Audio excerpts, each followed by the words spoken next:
the toolbar. Yep. Okay, we're ready to get started. We had a little bit of computer difficulties, but we think we ironed all those out. Hi, we are here. Our presentation is called Simple Steps to Mitigate Monstrous Migration. Basically, this is using the process that we have in our company, Beacon Fire Red, that we have used, not so much the development process, I mean, that's a whole nother thing there, but really how are we being able to prevent problems from happening when you do these big migration projects, when you do these, things what happens after you delete content and things like that. So this is kind of detailing how we do things, and we'll talk a little bit about what we're doing and how we're approaching this process, and sort of if we have some time, we'll go into some of our little pipe dream type things of where we want to take this process to even help us further. My name is Krystee Dryer. I am a technical lead at Beacon Fire Red. I do lead sort of the bulk of our Drupal, or with the Drupal projects. That's usually what I specialize in. And a lot of these are migrating off of different platforms. And I'm Jen Boland. I am an analytics and optimization lead at Beacon Fire Red. And all of this is because I had a problem, and I'll tell you a little bit more about it. Oh, but first, really quick, shameless plug. We're Beacon Fire Red. We are a full-service digital agency that works with mainly nonprofits. We do web design, UX, and marketing and fundraising work, and our goal is to change the world with the work that we do. So, I told you, this all started because we had a big problem. We would launch these websites and we'd be so happy, we're done, hooray, yay, we got through this big website migration. And then, I am the analytics and optimization lead, so what's my job? To go in and look at the analytics after we've launched a new website. And throw away the pizza boxes. Yes, and throw away those pizza boxes. And first thing I say is, I thought we handled all of the redirects. Why do we have so many 404 errors? We have a ton of 404 errors that we need to address. And even worse, for some of our clients who maybe don't have any budget left and can't afford to pay us to help them resolve all of these issues, if we don't get these issues resolved quickly, they're going to see a huge drop in SEO or organic search traffic as a result of having these 404 issues on their website. And then what happens? Yeah. I'm like, I can't do this anymore. So really, what is the core of this problem? And why was it kind of happening to us over and over again?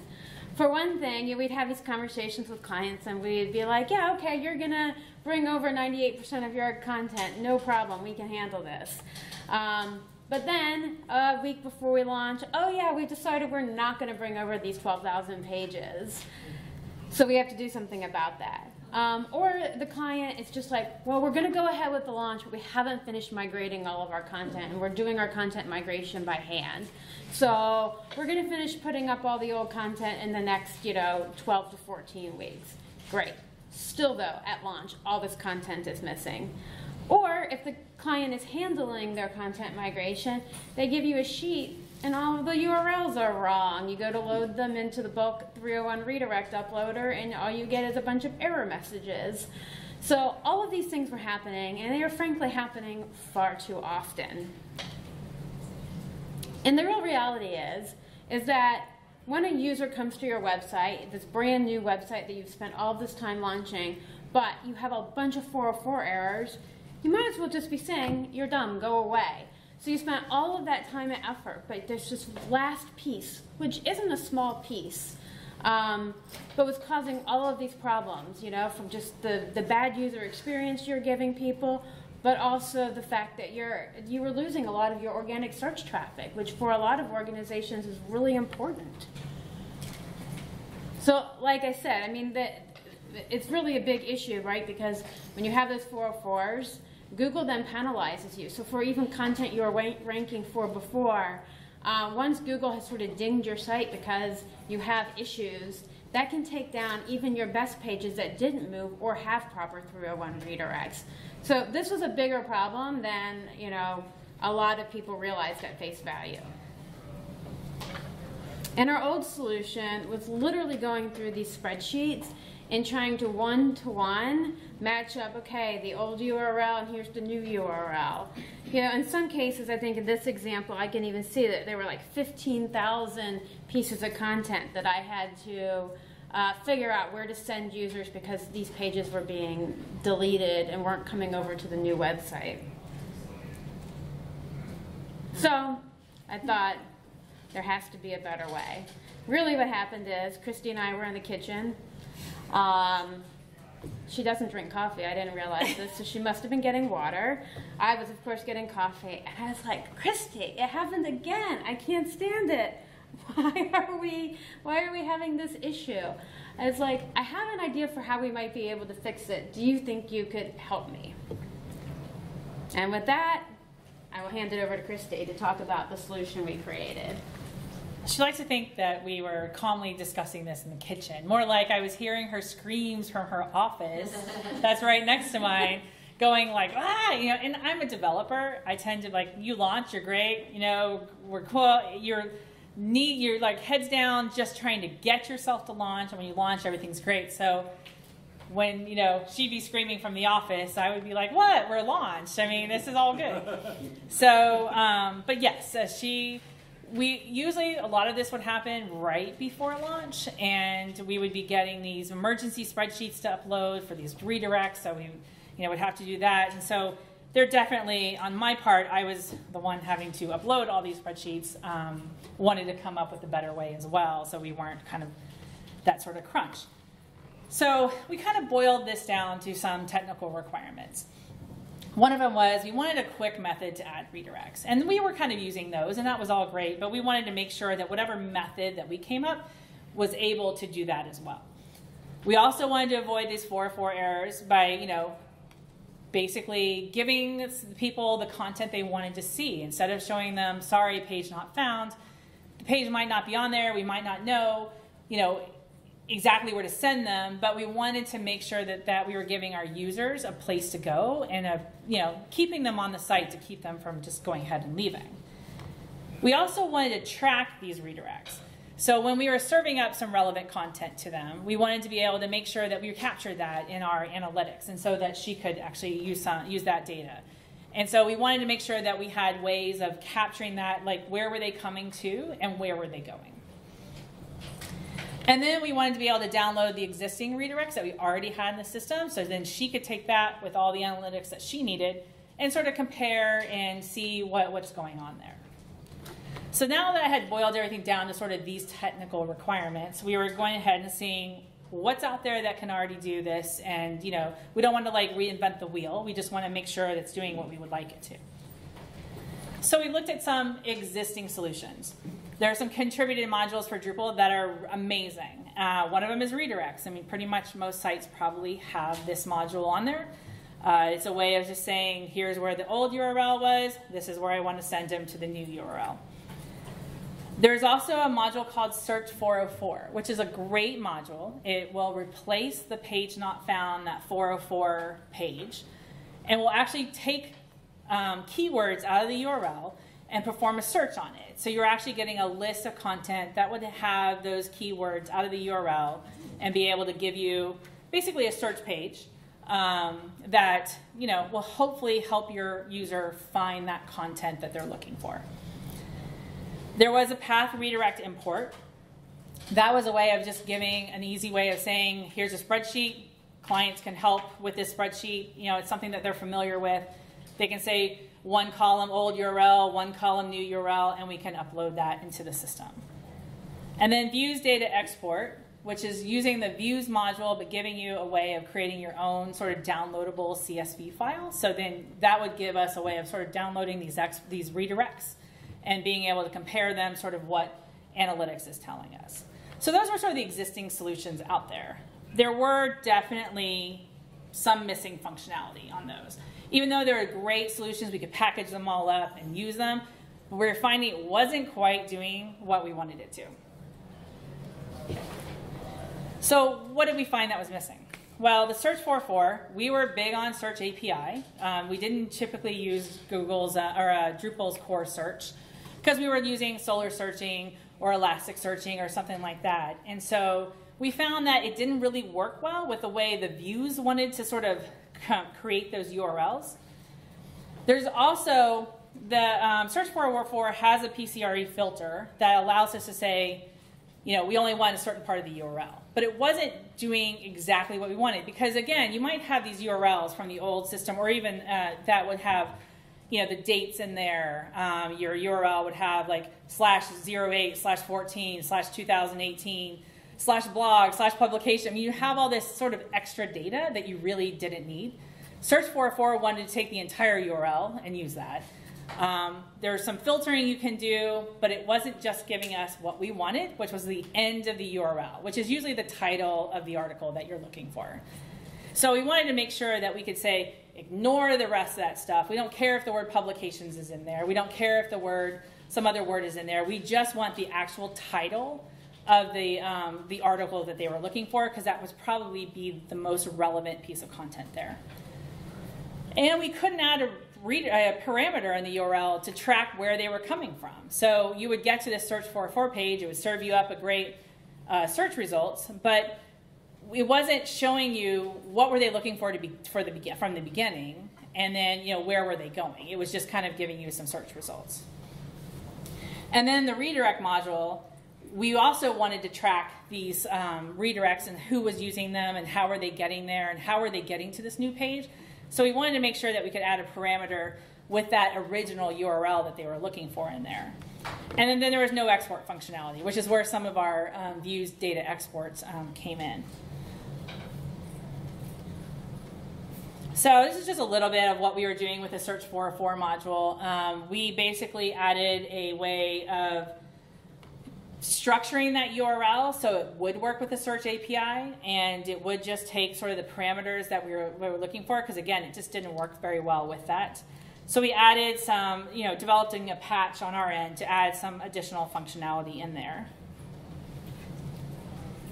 We also added a base name option for searching, which would just basically lop off the whole front part of the URL and just take that last piece of that URL. So instead of trying to figure out exactly the right regex code to get this filter to work, which again, we were having a lot of trouble with, we would just added a simple checkbox that made it very easy for you to just be able to focus on the exact words that you were looking for. And then the other part was we wanted a checkbox that would allow us to append the old URL. That what were they looking for the beginning? And that would give us a little, you know, sort of redirect source equals and would give us that URL. So then she could use that to do her tracking. So our custom module did a lot of the patching of that Search 404 module that we needed. It also made it easy for us to transport this from one project to another, because not every search uses the same parameters in the URL to help the searching. You might use keywords in one. You could use something else in another, title, or however you wanted. We wanted to make sure that we could just take this module very easily and work it and be able to take it from one project to another, adjusting for the different ways that those searches were being built. We also wanted to create all of these things that the analytics team needed to do their downloads. And so this custom module would create a view in there that would give you that instant download of your existing redirects that you had in your system. So this is sort of our custom module pieces. The first one, we just made a little link that would make it very easy for anyone to go in there and download the existing redirects into a CSV file, so then you can manipulate it in other ways. We added those parameters just to make it easy for us to adjust from one different type of searching to another, and what we wanted to track and what we actually wanted to push through this Search 404 module. And then the other one was like that parameter that will allow us to say, okay, anything that on the redirect source parameter, and for instance in this example, then analytics she can actually plug that into her system to actually track and see what were they trying to reach before they even started this whole process. Demo. I'm going to try to get this up here.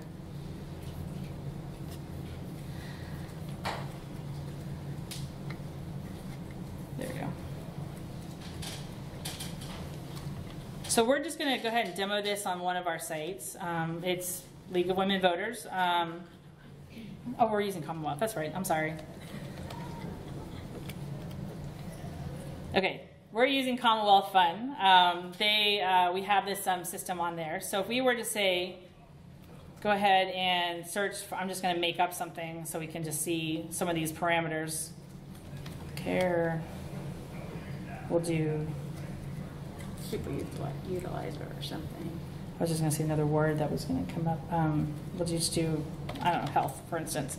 So you'll see that I put in, on top there, I put in the word /publication /healthcare health.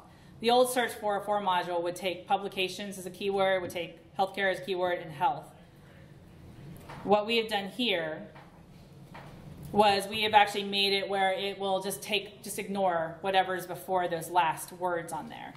So if this were actually an old URL coming from the system, I mean, healthcare health is not exactly the best title, but if it was what you're actually doing, what it would do would be to serve up search results in a way that we can kind of control, because we have a way of controlling what these searches are doing. Are we prioritizing the most recent content? Are we prioritizing sort of the match of keywords? Are we saying that the title needs to match better than some other type of language?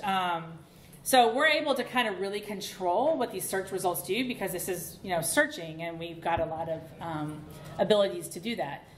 But we're able then to utilize all that to make sure people aren't just finding, they may not find the exact piece of content that they were looking for, but we're getting them to what we want them to see when they search for those keywords.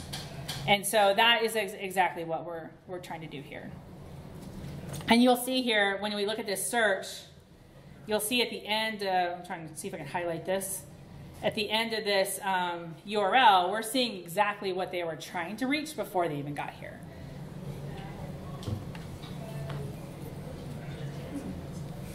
Let's go back.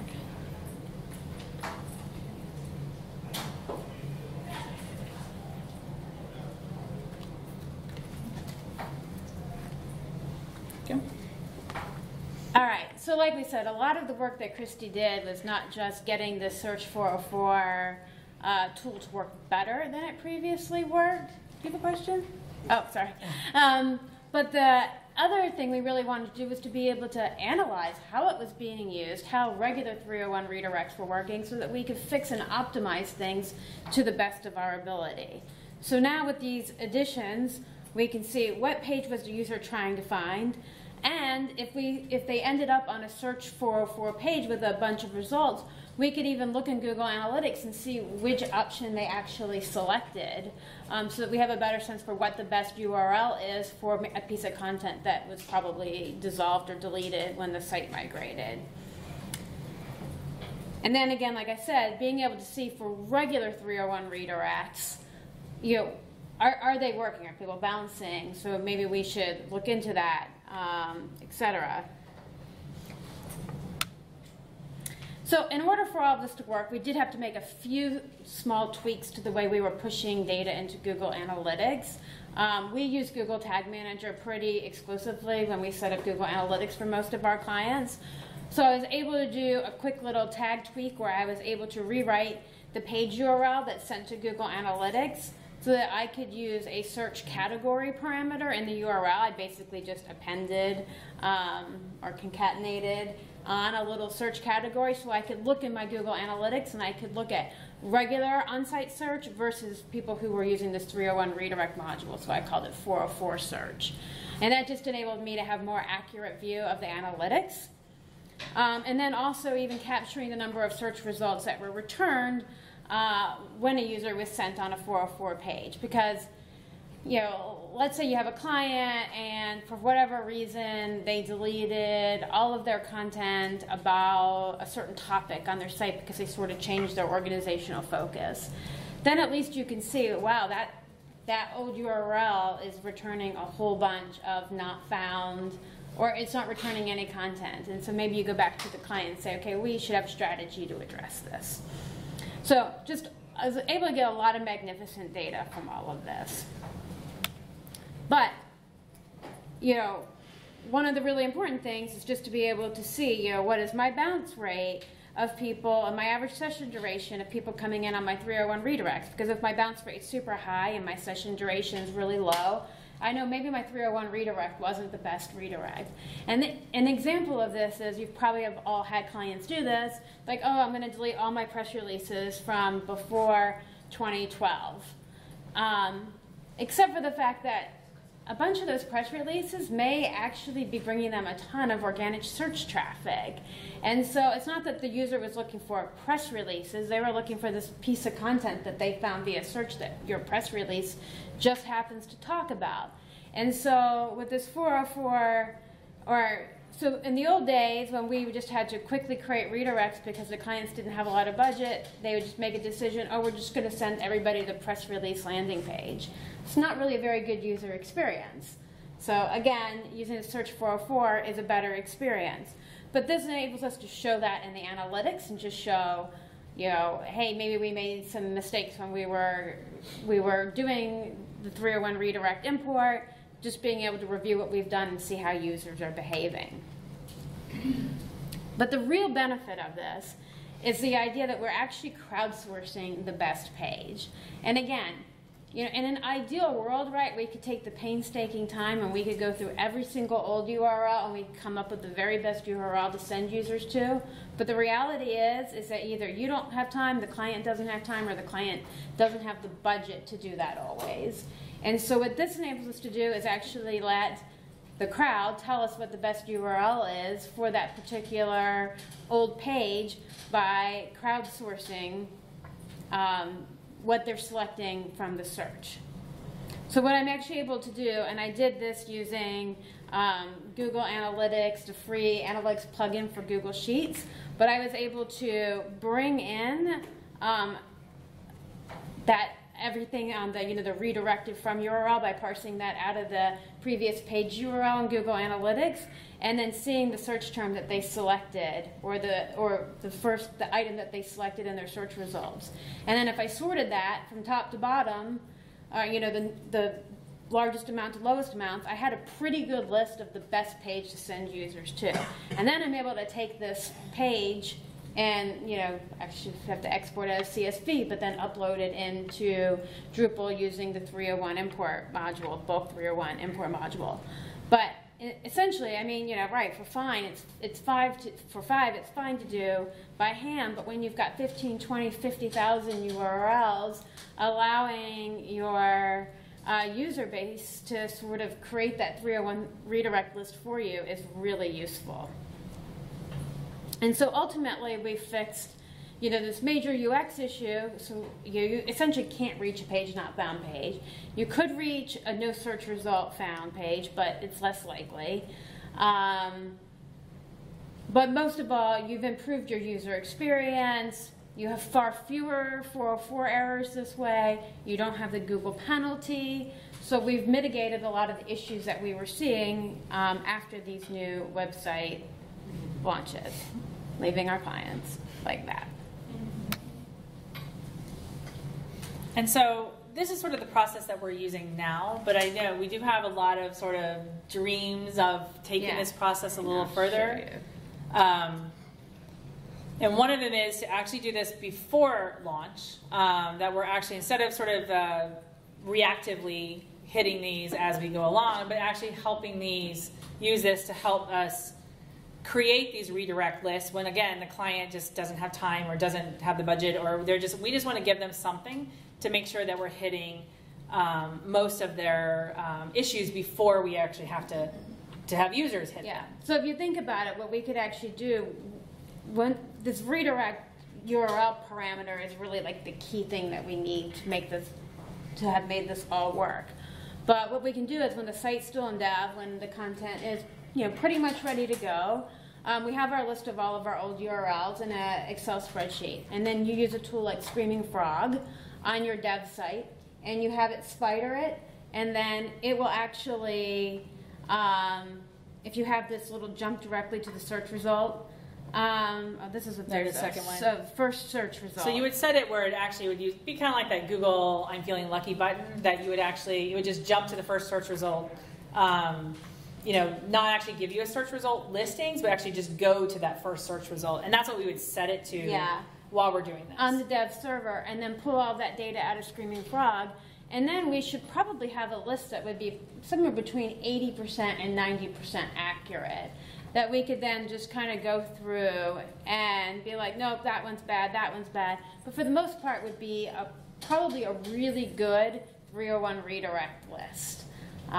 Just saving us a ton of time of having to do all of this by hand, or where I was like, oh, I know there's got to be a new page that's like that, but I don't know what the URL is, having to search for it on the site, find it, copy the URL, paste it into my document. This will basically just do that all in one foul swoop. And even just being able to hand it to the client saying, this is what the system has recommended, go through this list quickly and sort of, see if there's anything that jumps out at you that should be somewhere else. And it gives us, what we were doing before, I think, was we do these Screaming Frog type things, and we would hand them a list and say, okay, here's your old content, put the URL that it needs to go to. This would at least give us a starting point and allow us to save them some time, which I think most time during launch they probably appreciate a lot. Yeah. We haven't done this yet. This is just an idea. This is an idea that we're trying to do. A couple weeks ago. And we actually haven't had a big launch of a redesign in a couple weeks. Well, so we probably will next week. Yeah. So. But it's definitely something that we're trying to take this process that we're doing after launch and actually apply it before launch to then give us even better results later on.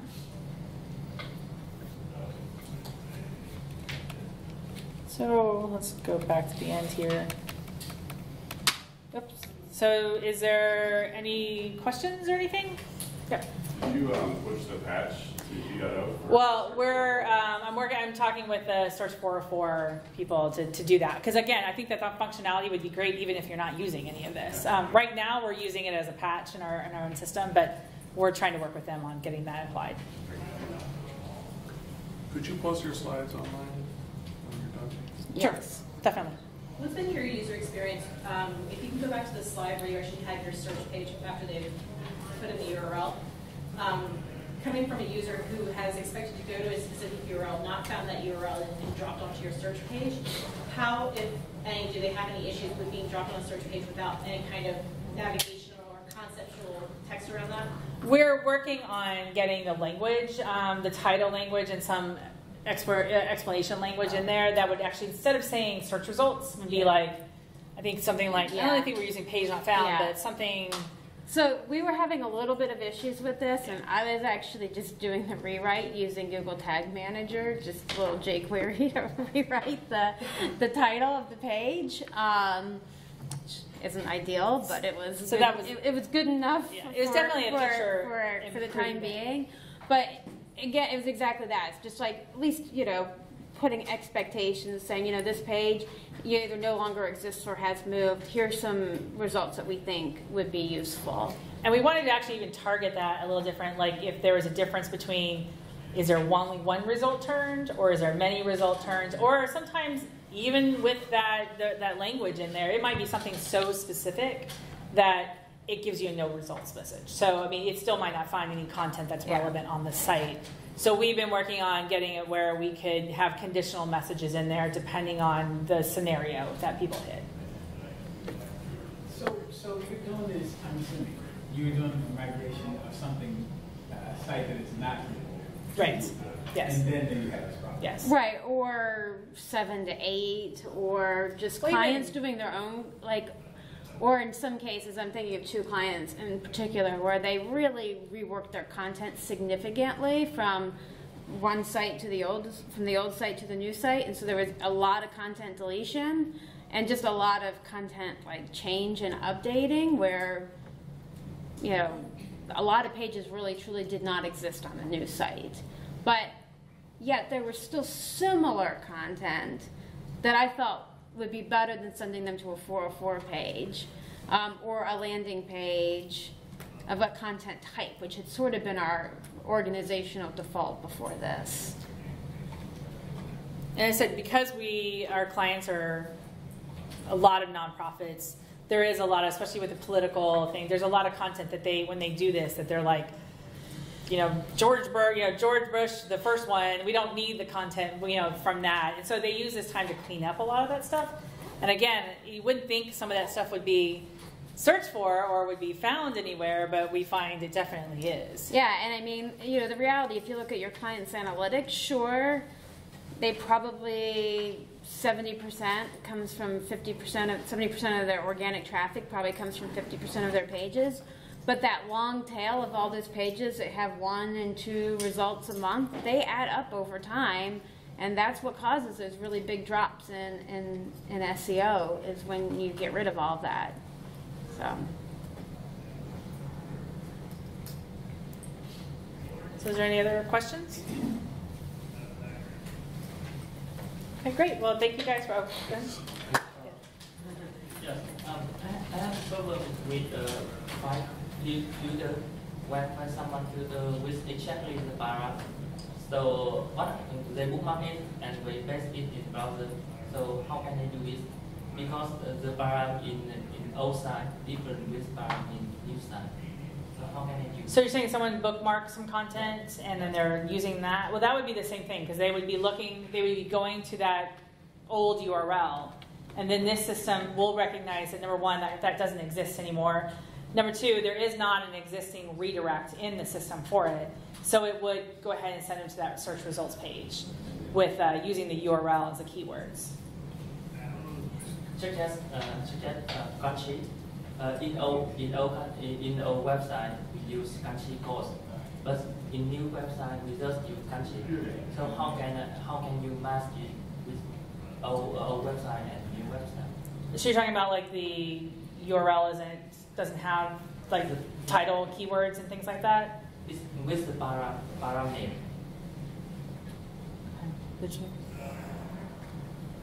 I mean, like if your old URL, like let's say it's super old school and it had just like a content ID, node ID or whatever, this is unfortunately not going to work for that. But it sounds like there's sort of maybe a regex solution for you at the HT access level of where one thing in the URL is just changing, like, I don't know, maybe US to English EN or something, and you just need to redirect all the URLs that used to look like this now should match this pattern.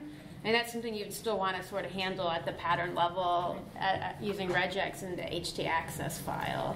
Like I said, this isn't going to solve every bit of solution. I mean, this is really for most of our clients. I mean, a lot of them I know I deal with, we're re-platforming off of another content management system. And in that case, most of them are using, if they've been built within the last, so many years, they're going to try to use the URL, the SEO-friendly URLs. So that's what we're trying to really key off of, is that there's something in that URL that's going to give us some data to at least get that person possibly to the right content, most probably to the right content, or at least something that they can click on, and then we have other pathways for them. We have related content at the bottom that they might see and be able to click on that. So it may not be that that piece of content that you're landing on is exactly right, but there are ways then to get them to make sure that they get to the right content.